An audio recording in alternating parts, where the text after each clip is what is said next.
Coming off that big win on the road at Auburn this past Saturday night, are the Georgia Bulldogs ready for a top 10 showdown between the hedges against Mississippi this weekend? Kirby Smart met with the media today to talk about it. Let's get into it.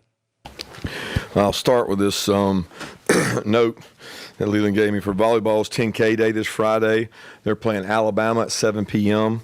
We got a lot of respect for Coach Black and the volleyball team and the job they've done. They're trying to top last year's the state volleyball attendance record of 10,000 fans.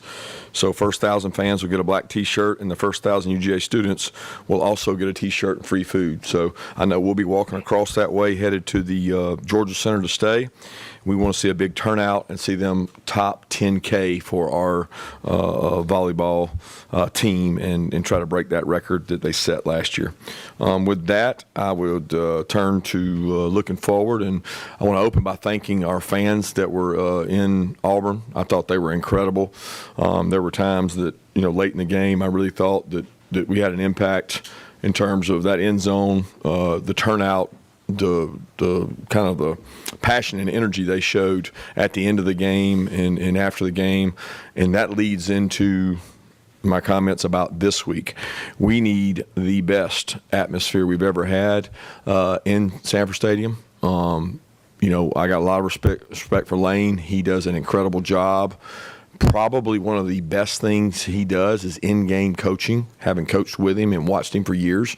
His impact on the quarterback and the offensive play and ability to communicate with the quarterback, whether it's by headset or by sideline, he does a great job of getting the quarterback's attention and getting them in the right plays based on looks. Probably better than anybody else in the country. He and his staff do that. I won't give him all the credit, but he does an unbelievable job, and we need to make that extremely difficult. So the issue and the challenge has been issued for our fan base to be extremely difficult for them to communicate and do things offensively that they do, especially at home, and sometimes on the road when it's not the right environment. With that, I'll open it up. Yeah. So there it is. Kirby Smart has issued a challenge to the Georgia fan base after praising them for showing up and showing out over in Auburn last Saturday in the big win over the Tigers. So this is not Georgia's first attempt this season at impacting a game as the home fans, right? So they got to warm up with Alabama. That was loud. I was on the field. It hurt my ears at time. Now Kirby is asking for even more. And I am actually really happy to hear him praise the fans, because we all know that earlier in the year, he was unhappy with Georgia fans at some point, and the Georgia fans were frankly unhappy with him for calling them out in a couple of instances. So I'm happy that he does it both ways. When they show up and show out, he wants to make sure they're recognized. And when they don't commit to the process, he has things to say about that too. So either way, I'm happy to see it go both ways. The other point there, and probably the more important point as it comes to the game, is what he said about Lane Kiffin and how he is such a good in-the-moment coaching manager of his quarterbacks, right? And what that means is, as he tried to explain there, as a defense adjusts to his offense, Lane is still coaching his quarterback right up until the headset communications turn off. And that is just a battle back and forth between coaching staffs, because the defensive coordinator can talk to the linebacker in the same way, right? And match alignments or schemes or however you want to think about it. Look for this, alert that. So it's a battle of wits. And one thing is for certain, Lane is very good when it comes to that. I actually watched an interview with him earlier this year where he made the point that that idea where when you're rushed or when you're in a hurry up offense, the old way of doing things where maybe you call 2 plays in the huddle and you go to the line and you run the first play and then you automatically go into the second play to save time. He actually pointed out that that's kind of a dead thing. That's kind of a thing that doesn't work anymore. Now, he clearly is talking about in his experience with his team, which speaks directly to what Kirby's talking about here. But It's probably true across all of college football for those that are ahead in the offensive game, right? Because what Lane was saying was that from the moment, the second that a play ends, so the minute a guy's knee is down and the whistle blows, communications open back up between the offensive coordinator and the quarterback. So they have from that second up until 15 seconds remaining in the play clock to talk, right? The coach can communicate with the quarterback so they can line up, see what a defense is doing. He's still in his ear the entire time talking, saying, I like this play. All right, here's what we're going to do. This is the look we practiced all week. This is what we expect them to do. Be sure to watch this route. Look for this guy. That is the kind of in-game coaching Kirby's talking about right there. And when done correctly, you can see how very, very beneficial that could be, especially on offense, because they know where they're going. The defense has the same ability, but all they can do is prep and ready themselves for what they think they're going to see from the offense. But the offensive player, the quarterback, can right up until the snap of the ball, be able to hear from his coach and get direction on where to go with the football. So that is a huge deal in this game. And if the fans can impact the game in some way while Ole Miss is trying to communicate all of those things, that will go a long way in Georgia being successful against Ole Miss on Saturday. Coach, you mentioned the quarterback's playing really, really well, obviously. What have you seen the impact that his legs have created on their running game in particular? He's an explosive nature. Yeah, you said it. He's explosive, right? He's quick, he's fast, he's tough. He's got great lower body, great instincts. You know, there's a difference in being a fast guy and being a runner. He patient behind blocks, quick when he needs to be. Some guys can only run perimeter runs well. Some can only run internal well. He runs both. He does a great job in the draw game. He sets up blocks, and he's a good passer. But I mean, they should get the greatest award there is for finding this guy and having the department within. I don't know who scouted it, who found him, but he is a really good football player that they went out and got and did a tremendous job. They're referring to TRINIDAD CHAMBLISS, who is the Division II national champion from last season that Ole Miss brought in through the transfer portal. And when Austin Simmons got hurt earlier this year, he just essentially lost his job because Trinidad came in and played so well and has played so well. Austin had been turning the ball over early in the season, and CHAMBLISS has not done that. So does that mean that Austin is awful? No, it just means that Trinidad is playing so very well. And it's like they pointed out here, he clearly can hurt you with his arm and with his feet. So Georgia is going to have to be ready early in this game, or they run the risk of getting behind and playing from behind, which is not something you ever want to do. CHAMBLISS is going to present Georgia with a different set of issues than maybe they have faced anywhere up to this point this season. A guy who can run and throw equally well, and a coach and an offensive system that knows how to utilize that better or as well or better than any other coach in the country. Coach, if I'm not mistaken, Arnold was maybe the first true dual threat that you'd seen this season with such a young team. How valuable is it that now you've had that exposure to a dangerous runner going into a game like this? Is there some similarities there? Yeah, I don't know. I can't figure out. I can't go back and think about the guys we've had. Some of those teams had a couple guys that could run the ball well. He certainly was a physical downhill runner, but it's a combination of things, right? Really good, excellent wide receivers on the perimeter. Really big physical offensive line, because sometimes you have a runner like him and maybe you're playing somebody that doesn't have the same offensive line. You have an extremely physical offensive line. A lot of sideways perimeter runs packaged together with the quarterback runs.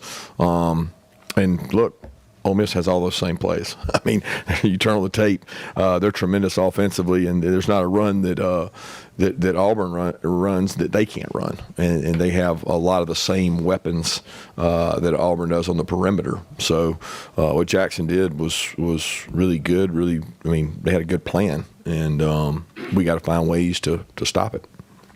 Well, one thing's for sure, and you've heard me say this before, and if you watch a lot of college football, you know this already. This is a copycat league. It's just like the NFL. If something works and you have an impact against a certain defense or a certain style of play, then you are going to put that into your game plan for the week that you're playing Georgia. So they should be ready to see the same sort of quarterback run scheme that they saw from Auburn, except now you've got a guy back there who is really confident, like playing with a very, very high level of confidence in this moment. I don't know that it's quite as high as what Ty Simpson has going on right now for Alabama, but it's close. Trinidad Chambliss is really feeling himself and feeling this offense right now, and he is going to try to make every throw when the window is there. But he's also confident enough to pull the ball down and get what he can if it's not there. And he is certainly adept at pulling the ball down on a designed quarterback run and making the best use of that scheme as possible. So Georgia absolutely has the work cut out for them, but it's going to look a lot like some of the stuff we've seen earlier this year. It's just now you have better weapons at the quarterback position and at the other positions, which makes all of this a much more potent and dangerous mixture. What have been your impressions of Kejuan Lacey and then really just the Ole Miss run game as a whole? Extremely, he becomes more effective because of the quarterback. He becomes more effective because of the tempo. They use tempo. They're able to go really fast. They wear people down. You get lots of snaps against them, and we've had a lot of practice getting lots of snaps, that's for sure, defensively. But they get lots of snaps, and they wear you down, and he's a good back. He's vertical, sideways, catches the ball, explosive, really good player. Well, just what was I just saying? Right? It's not just Trinidad. It's the other pieces around him that help make him dangerous. That goes the other way as well. For everything that Trinidad can do, that makes the run game that much more dangerous. Just think about it as a Georgia fan, how much you hear from Dog Nation that people are clamoring for Gunner to run more, make that read, pull game, something that is a defense has to worry about. Well, now you get that with Chambliss, and they certainly do that well. So this Ole Miss team is very balanced, and they can score the football. So again, this is not a week that Schumann and the Georgia defense can come out and dilly-dally around in the first part of the game. They need to be sharp from jump, and we need to continue to see the kind of play we saw from CJ Allen in the second half against Auburn. If that CJ Allen shows up for the whole game, that's going to do a lot to help what we see against Ole Miss. That and that pass rush that seemed to sort of find a foothold against Auburn on Saturday night. And I'm not just talking about the blitzing linebackers. I'm talking about Q Johnson. I'm talking about Christian Miller. I'm talking about Gabe Harris, Elo Madozi, guys who were within a cat's whisker of having sacks on Saturday. So they got to bring all that in the first half and really put some pressure on this young quarterback and try to confuse him. Because yes, he's playing well. Yes, he's a national champion at a lower level of football. But I would like to believe that with Kirby Smart in the room, with Muschamp still being an analyst on this team, with Schumann and his knowledge of the sport, they can put together a plan that possibly will confuse Chambliss on Saturday. That's the hope anyway. Kirby, how's Chauncey Bowens' health, his calf, lower leg, stuff like that? We didn't see him play a whole lot this past Saturday. Yeah, he was, it was a deal going to the game. We felt like he was going to be able to go. It bothered him some, but it bothered him some last week, but it never got to the point that he wasn't going to be able to play. But he wasn't as effective probably early. We weren't as effective. I don't know if it was him. But we struggled to run the ball a little bit early, and then when those other guys got going, we went with those guys. But he should be fine. He should be ready to go this week. Well, that's a good update for Bowens that he's going to be fine. And this is yet another example that you can never have too many running backs in the SEC. You need as many as you can get, and you need them all to be players, because Georgia clearly has three guys that played on Saturday night: Bowens, Frazier, and then McCray. But the question that a lot of Dog Nation is wondering, and I am too, is where's Dwight Phillips? Is he in the doghouse? Is he injured? I'm not sure, but a guy that was getting touches early in the year and seemed to be having a good impact on the rush game hasn't seen the ball a whole lot lately. Maybe Saturday we see the return of Dwight Phillips as well, whether that's spurred on by injury at the position or just his level of play. Yeah, after going back and watching the film, what did you think of how Dalen and Ellis and DeMello played against those Auburn receivers, and what can they take from going against a group that's as talented as those guys heading into Ole Miss and down the line? Yeah, there's some good and bad. I mean, Dalen had some good plays, and he had some tough plays where he ended up grabbing the receiver. He got out of position some, and same thing with Ellis, and same thing with DeMello. In this league, you're going to be challenged every week. These guys got great wideouts and a quarterback that can get them the ball, a quarterback that's very accurate. So the challenge will be every week to step up and play. And the growth continues for those young players. That's all he's saying right there. Yeah, they get out of position and they still grab. They panic a little bit. It happens. But you can see, even in the physicality of how they're playing, those young players are coming right along. It was shocking to see Dalen appear to be a little bit out of position on Saturday night on a couple of plays. But he fought through it and was the leader that he needed to be at the end of the day. But here's the thing that I really want to emphasize. You know what they say about turnovers, right? They tend to come in bunches. Well, Georgia had the forced fumble against Kentucky. Then they show up against Auburn, the big forced fumble at the goal line, which changed the game. But they should have had another one or two along the way. And frankly, Georgia got lucky that they didn't have a couple of interceptions on Saturday night against Auburn. So that puts the spotlight even greater on the fact that when you have an opportunity to get the ball, to take it away and steal a possession for your offense, like Dalen Everett dropped an interception on Saturday, hit him right in the hands, right? And I understand that on television, it's easier to say that's an easy play. He was trying to get his head around. He was off balance. Right, I get it. But when you have an opportunity to get a ball thrown to you, you have to catch it. You get a tip or an overthrow, you have to make the play when it presents itself, because every one of those turnovers matter, and it changes the landscape of every football game, regardless of which way it goes, if it's for you or against you. So those DBs, keep working hard. When the ball comes your way and you're presented with an opportunity to make a play and steal a possession for your team, you have to make it. Kirby, halfway through the regular season, do you think Georgia is in the upper tier of SEC teams in a league that seems to have more parity? Absolutely.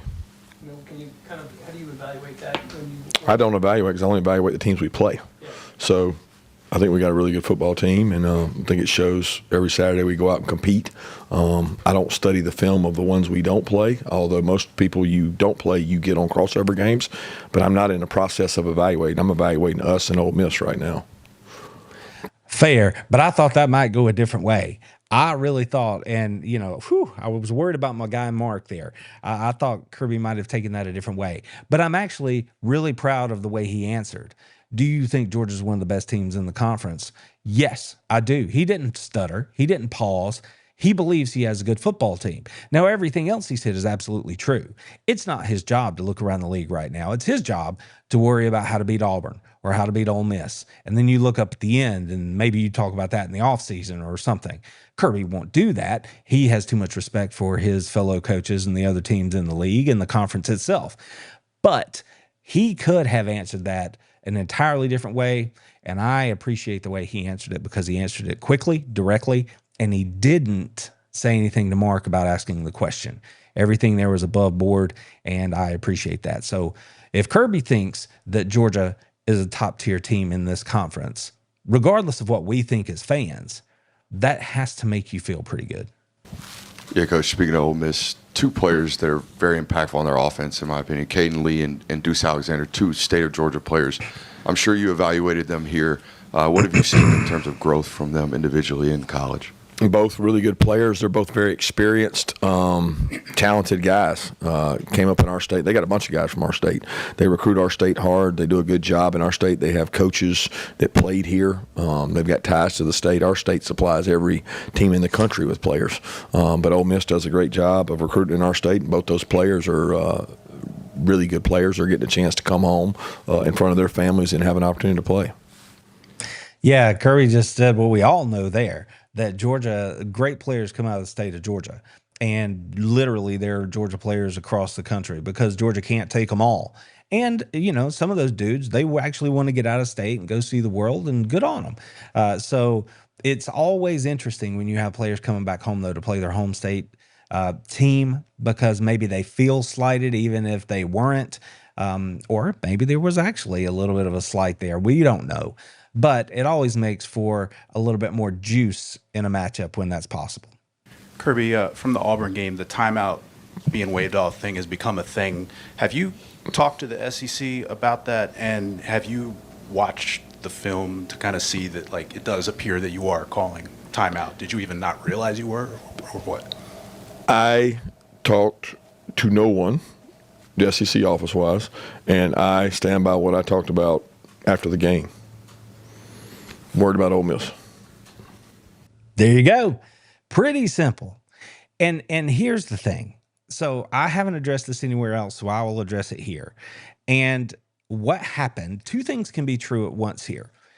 Kirby Smart was alerting the officials that the Auburn player was clapping his hands, which should be a penalty because it is simulation of a snap. That is not legal. Kirby had spoken to the referees before the game and said, they are going to do it. It has to be flagged. I am making you aware, right? That's what any good coach would do. They're doing it in a crucial moment in the game. Kirby is alerting that he is clapping. Then you do see him signal for a timeout. That was, in essence, to say they are clapping. We're up against the game clock or whatever the situation was, but they are clapping. That has to be a penalty, and I don't want that to happen. Then, after the timeout was called and granted, Kirby said, they're clapping. He was making his point. This is what's happening. The official goes and speaks with the white hat, which is the guy who makes the final call on this whole thing. And he determined that because, in fact, the Auburn player was clapping to simulate a snap, which is illegal, that flag should have been called, should have been thrown. That takes precedent over the timeout. That is why the ball was reset, and we just played on from that point. That is what happened. You don't have to love it. You don't have to even like it. That's what it was. That's what Kirby tried to explain after the game. So, in the White Hat's opinion, the play should have been flagged. It wasn't. The timeout should not have been awarded. Or if it were, then it is overridden by the fact that the play should have been flagged and therefore wouldn't have counted, and there would have been no need for the timeout. And they just reset the ball to start the play. That's what happened. Again, we don't have to like it. That's what happened.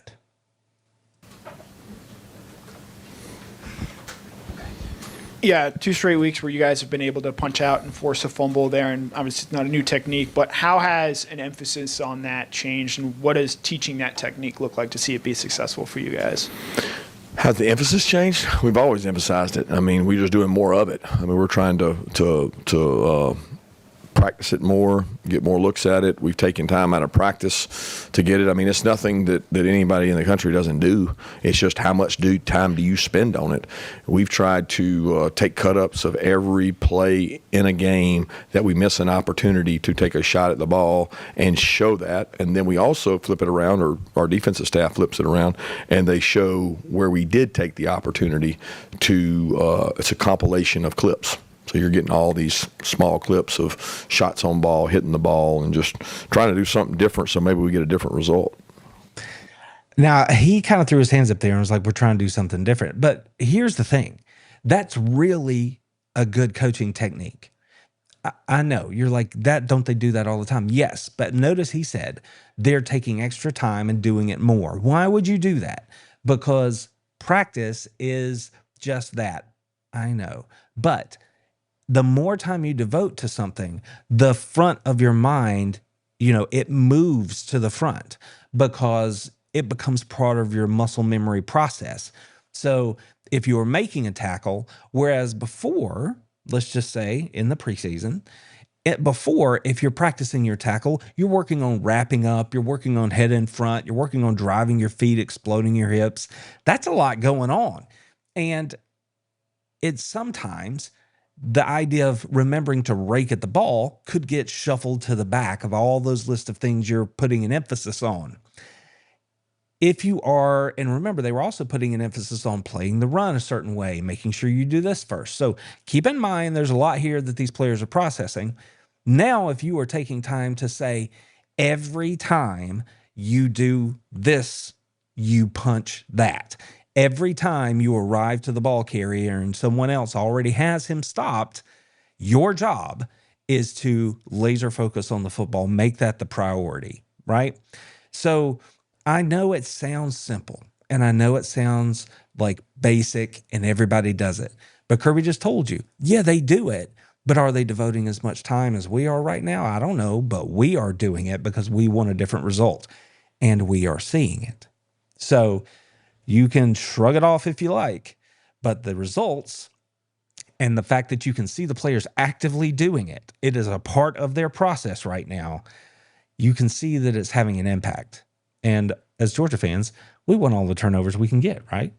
Kirby, to your left, you opened things up by talking about Lane's in-game adjustments. What is he doing specifically with his quarterback? How do they morph from maybe what's going on at the beginning and kind of evaluate and continue throughout and to improve throughout a game? What are you exactly asking now? You're talking about his Ability to make really great in-game adjustments, and how does that translate with his quarterback? Yeah, mainly in game. I mean, like in play, within one play window, the 40-second play clock. They're able to. Everybody can do the same thing. Like we have the same. They're quick to the line, so they allow their quarterback. They can talk to their quarterback down to 15 seconds in terms of communication. Then 15 and below, he's on his own. But a lot of their snaps are above 15 seconds, so they're able to communicate to him, talk to him, see what's going on. It's smart, right? It's what you do in order to execute at a higher level, especially for a guy that wasn't in their system last year and is in their system now. They do a good job of finding looks, of saying, okay, well, they're in this. Because defenses, if you're a good defense, you're predictable. You can't change what you do week in and week out. And they do a good job of IDing that, and they're in the right play a lot, right? They're in the right look against the look, which is critical. Oh, I love it when Kirby Smart makes me right. And that's what happened here. I just told you a few minutes ago, that's the way Lane uses it. And Kirby just verified that. And he said, look, anybody can do it. Everybody can do it. But I'm telling you, Lane is really good at it. And they're really smart in the way they do it. And they utilize the time they have to get in the right play, the right look versus the right look. And then I know, because I heard Lane himself say it, I am telling my quarterback, watch for this read, look for this guy in the hole, right? Like Lane is coaching all of those things. If you think that Kirby Smart is a micromanager and leaves no stone unturned for his program, for his defense, which that's exactly who Kirby Smart is. That is exactly who Lane Kiffin is, with an intense focus on the offense and the quarterback. So don't think for 1 second that Lane Kiffin is not doing exactly what Kirby Smart just said right there and what I told you a moment ago he was doing. And that is going to be a big part of what happens Saturday. So again, fans, if you're at the game, bring it. Bring it when you get the opportunity. That Ole Miss defensive front last year was one of the best in the SEC. Lost several of those guys. What have been your impressions of this group, that defensive front for Ole Miss? Really impressive again. I got to watch 4 or 5 offensive games yesterday of Ole Miss and only got through 2 defensive games, and pretty impressive, to be honest with you. They're very disruptive, constantly moving, causing havoc and problems and movement, and disruptive, and they've got a couple of the best inside guys we've seen. Hey, Kirby. And that's a difference from last year. They were really good last year across the board, but where they really shined was in the pass rush off the edges. That is a little bit different, apparently, based on Curry's look at them so far. And yeah, the interior is going to be something they're going to have to deal with and can create just as much havoc in the pass rush as well as in stopping the run. But when you don't have those heat-seeking missiles coming off the edge the way they did last year, that does make what you do offensively look a little bit differently. So they have players at Ole Miss. There's no doubt. They're not hanging out in the top 5, the top 10 here for no reason. The question is, when it comes as a game of matchups, does Georgia match up better with them this year than they did last year? And we all know Georgia has had their issues at the tackle position. So it's going to be interesting to see how they manage that pass rush this year. But now we're hearing about the fact, well, they've got these big dudes in the middle. So what about that Georgia run game? Are they going to be able to get movement through scheme or just through power that they've been able to do all year? And that's going to be one of the key points as we watch this thing. So a lot of work lined up there in the middle, it sounds like, for Bobo and Morris and Glover or whoever is at that right guard position. They're going to have the work cut out for them, because I promise you, they're still going to be able to get after the passer. Can Georgia answer the bell at the tackles this year the way they could not last year? And that made all the difference in the game. Saw Juan came out in the second quarter, managed to come back into the game. What was kind of bothering him? Was it still his ankle? How is he doing? Who? Juan. Yes, one ankle kind of re-injured, bothered him, and then went back in. And then, as I understand, he came back out and just bothered him. But, he's trying to go today. We'll see where he's at. That's what I was just talking about. Gaston was lined up at tackle. So if he's dinged up and not out there, then you're looking at Bo Hewley or potentially Michael Uni or guys that, have been hit or miss at the tackle position so far. We're still not sure if Green's going to be there. So this is a big question heading into Saturday. Yeah, there's been a lot of talk about the pass rush, but y'all got a couple sacks on Jackson Arnold, had some pressure. Do you feel like there was anything y'all did different schematically, or was it just better execution that allowed y'all to get some pressure Saturday night? Well, it was situational. Right? So, you look and say, where did the pressure occur? Some of them were third downs. Some of them were 2-minute. Those opportunities present themselves more, and you get people in those situations, you're able to create pressure. But pressure's created by down and distance situations and how much you're willing to commit to the run versus the pass. All true. Everything you said is true. With that said, I did see Quintavious Johnson make some moves on Saturday night that got me really excited. I did see Elo Mendoza have an opportunity for a sack, that he just didn't finish on. I did see a little bit of a push from Christian Miller, right? I saw things against Auburn on Saturday night that made me feel good. And do you take those things, it just gives you confidence that okay, they're doing it the right way. They're going after it. The effort is there. None of these things are a problem. It comes back to what Kirby just said. It comes back to down and distance, and can you put them in a position to where those guys that want to go hunt the quarterback have that opportunity? And you have to earn that opportunity often in football by winning on first down or second down and getting them in long distance conversion situations. So it's always the case. You have to play a full game if you're going to be successful. And especially given the matchups and the things that we've talked about so far in this presser about what Ole Miss is going to try to do, that is going to be a challenge on Saturday. But if Georgia can do it, then they have a chance to be successful. Coachy, I think you've started 6 different offensive line combinations in 6 games. If somebody would have told you that in preseason, what would your reaction have been? And you still run the ball with efficiency even with these young players. What does that say about where they're at and the development you've had this year? Well, we're blessed to have the 2 freshmen come along as fast as they did, because those 2 guys have helped us. Injuries happen. I don't know. I wasn't aware we had 6 different combinations, but it doesn't surprise me because it certainly feels that way. It feels even crazier in games because we're having to rotate guys in games, and it's not rotation based on stamina sometimes. It's just rotation based on an injury here, something there, and that makes it tough. But, look, I'm proud of their toughness and the way they play, and that drive they had to end the game shows something about their character and their ability to overcome and convert some third downs. But, look, we got to play better as a team, and that starts with what we do today, and that's really what we're worried about today. That is an interesting thing that they've had 6 different combinations. So if you've had any question over the course of this season, why does the offense look out of rhythm? That's a pretty good indication right there of why that would be the case.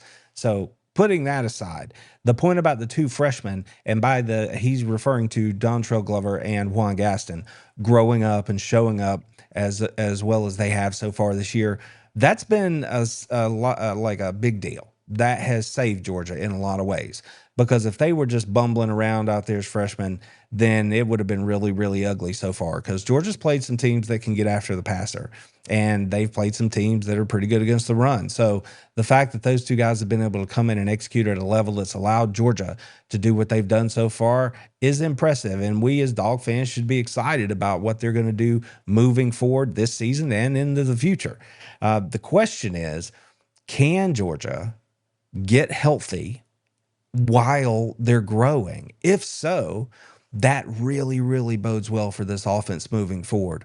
Think back to what happened against Auburn on Saturday in the second half. They were running the ball pretty efficiently. That last drive, like Kirby mentioned, was beautiful.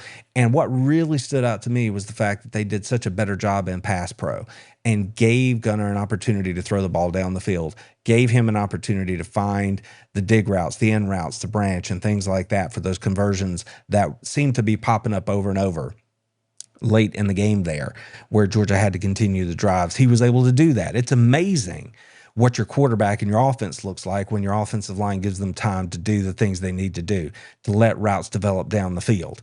It is truly amazing. So if they can, and admittedly, Georgia went with some 7-man protection, some extra protection up front in a couple of situations for those longer routes, and they won.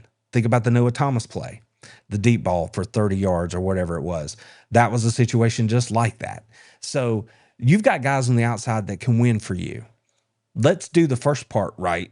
Let's make sure we have time to sit in the pocket, let Gunner find them, and make a good ball down the field to them and give them that opportunity to win. Now, you can't do that every time. You want to get more guys out in the route. But if it's a big moment and you believe in what you're doing, then set it up and let those guys go win for you. Again, those freshmen were in that group, and they've been impressive. And I'm thankful that Georgia recruits the way they do. This is when you see it. I said it all offseason. Just wait. We'll get to the middle of the year. We'll get down late October, November. You'll see these young players really start to show up. In these guys' case, they had to get in the fire a little bit earlier, but they are on schedule. We are seeing them grow up and play the way we expect Georgia to play. It's exciting moving forward, not only for this year, but for the future. Yeah, Penn State made the decision to move on from James Franklin yesterday, despite, they were a drive away from potentially playing for the national championship in January. Does a move like that surprise you, or does that just sort of speak to the pressure that is on coaches in this day and age?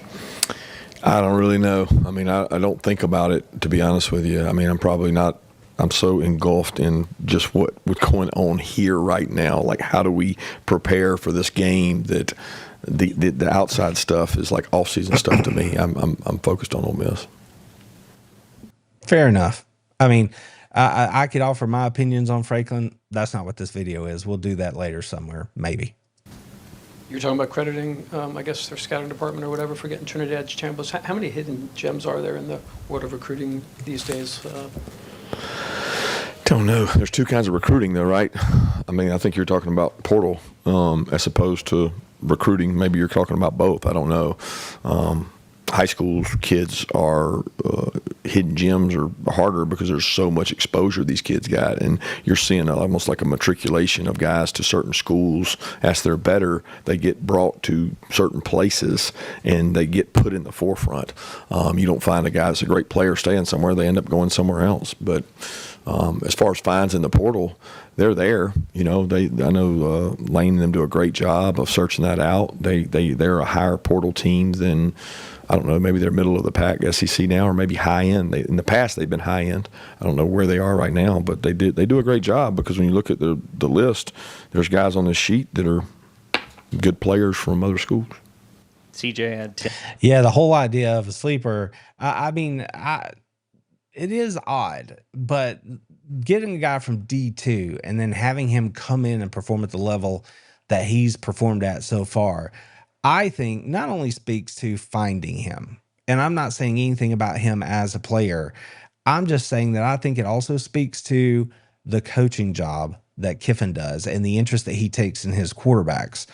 He has a guy with raw talent and just needs to understand how to play at this level, because talent is talent. And when you have a quarterback coach like Kiffin and an OC like Kiffin who understands how to utilize those talents in the best way possible and then puts them in position to do that, then a lot of, the player still has to go execute, but Kiffin's really helping him. So I think, yeah, finding him is part of it, but I think the coaching once they get there and the continued development of that skill set is maybe more important, especially at the quarterback position.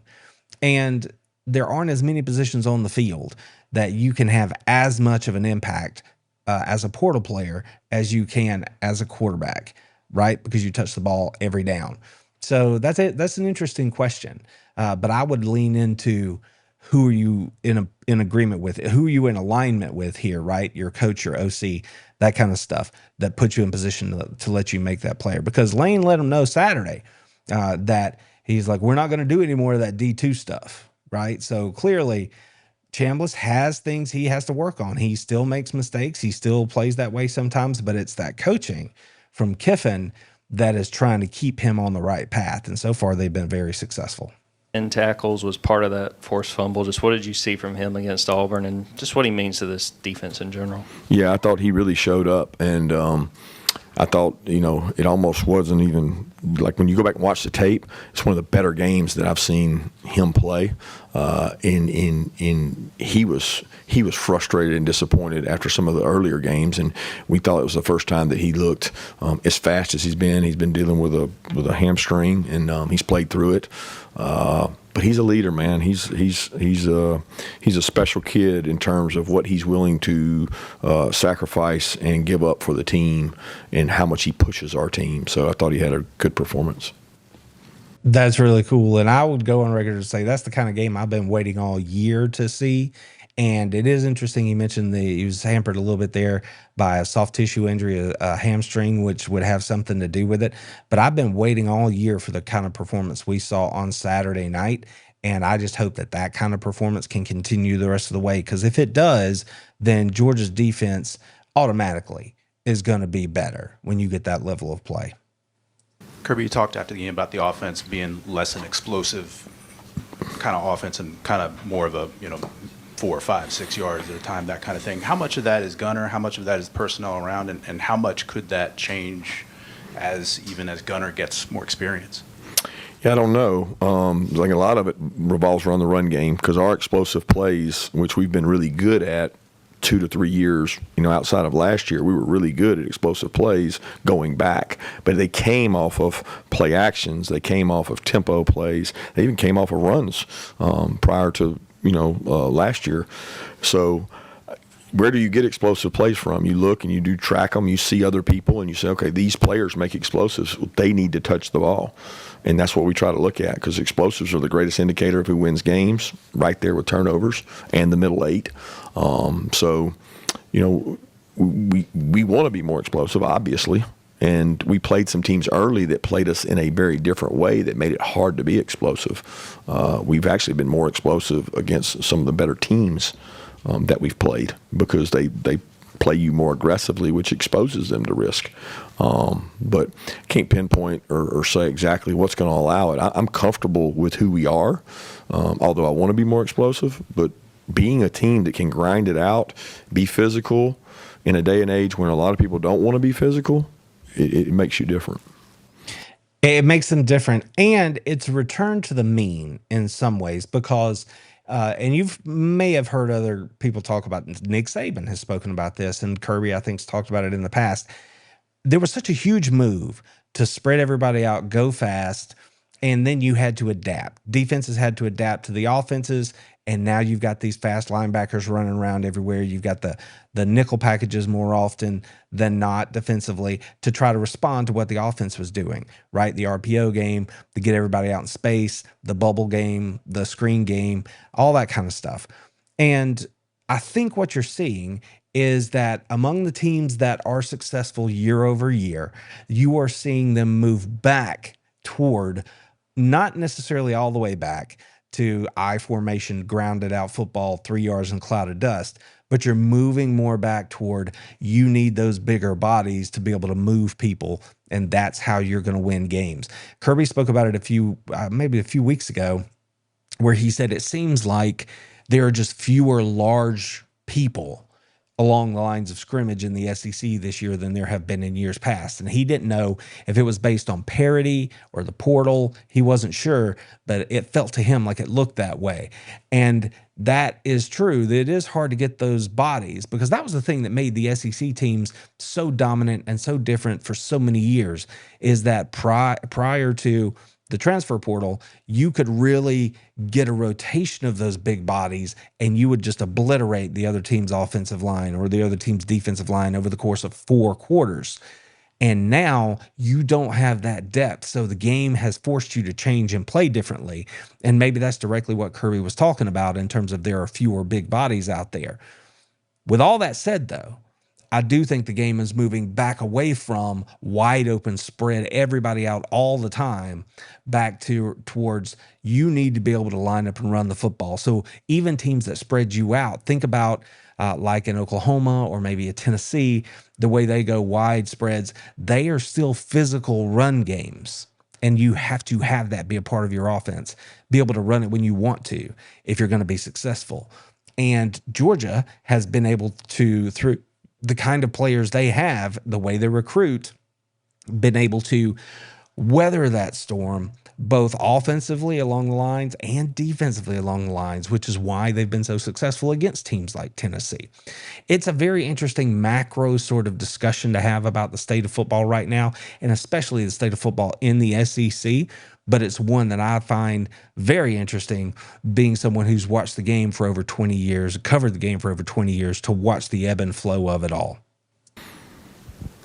Yeah, MONROE was named SEC Offensive Lineman of the Week. Just what did you make of his performance, and what does it say about him that he's willing to gut it out and play that many snaps on an injury like he has? Guts, toughness, grit. I mean, if you'd have told me after watching him Wednesday or whatever day it was, Thursday, when he just went out and tried to run and work out, I mean, I was questioning whether we should bring him on the trip. And he texted me and said, "Coach, I'm going on this trip and I'm playing and I'm going to be ready." And just says a ton about his competitive character in a day and age that, some guys have to look out for themselves or whatever. He's all about the team, and he made it clear that he wanted to help this team win that game. And he played a huge role in the game, especially after the JUAN ankle came. We had to start flip-flopping. Coach, Yeah, I was shocked when I saw that MONROE had performed at such a level that he was able to win Player of the Week this week. And congratulations to him for that. And something that's key there about the Georgia program and about what Kirby talks about a lot is the competitive toughness, the competitive spirit that the players have, the guys that are part of this team, and the toughness that is instilled in them by the program and the way they do things. They've seen the guys ahead of them play through injury and then be rewarded for that, because you earn like levels, badges for when the pro scouts come around. They're like, will this guy play if he's a little dinged up? Because everybody plays hurt on Sundays. It's just a fact.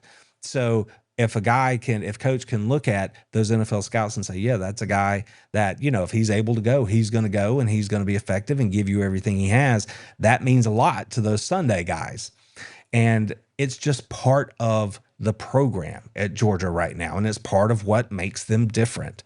And I just think it's very interesting that in a game where Kirby just said, I didn't even know if he was going to come with us to Auburn on Wednesday, that he goes out and wins Player of the Week. Says an awful lot about the young man. A moment there with Noah after the game. Obviously, he had a really big catch. He's a guy that's been working hard in your system. As the season progresses, this looks like another addition, another weapon. How important is it to add him to the arsenal, and how big of a hump do you think that was for him to get over to have that kind of a moment and that kind of game in your offense? Well, he's played well in that stadium before, and he had a really big game when he played before, and we knew he had a lot of confidence against some of their guys, and he continues to show confidence. There's nobody on our team that pulls harder for our team, and he's in every huddle, and he's cheering on the defense. He's cheering on the kickoff team. He has been the embodiment of a team player and competing, and we got to continue to find opportunities to get him touches and make explosives. And we had several balls that went at him the other day, and got to continue to do that. You got to love to hear that, because it was just a couple of weeks ago that he was asked about Noah Thomas, and everybody was like, where is Noah Thomas?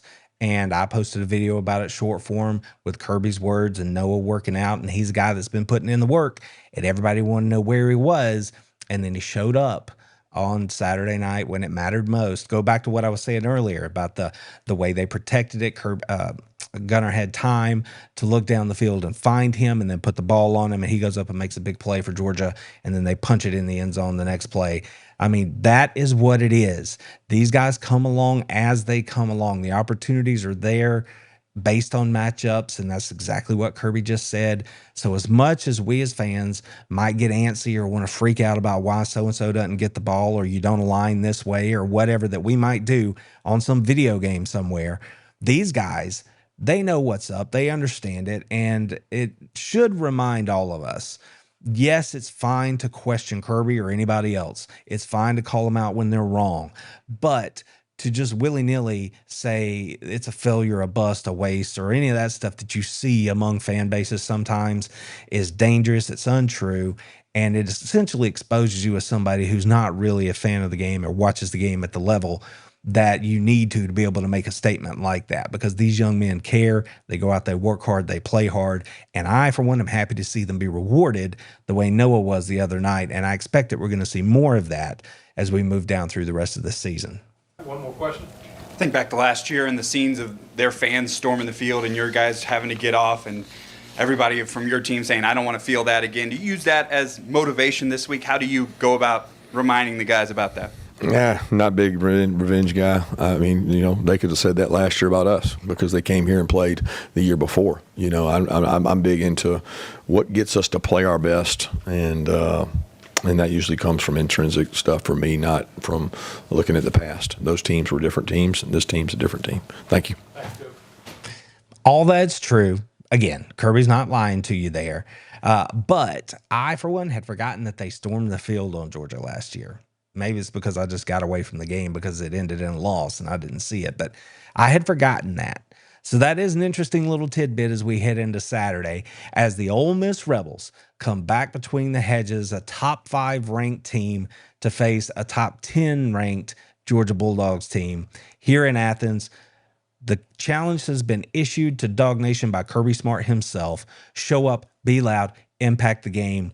I cannot wait to see how it all plays out. Go Dogs! Told him, how about them fucking dogs? That's what I told him.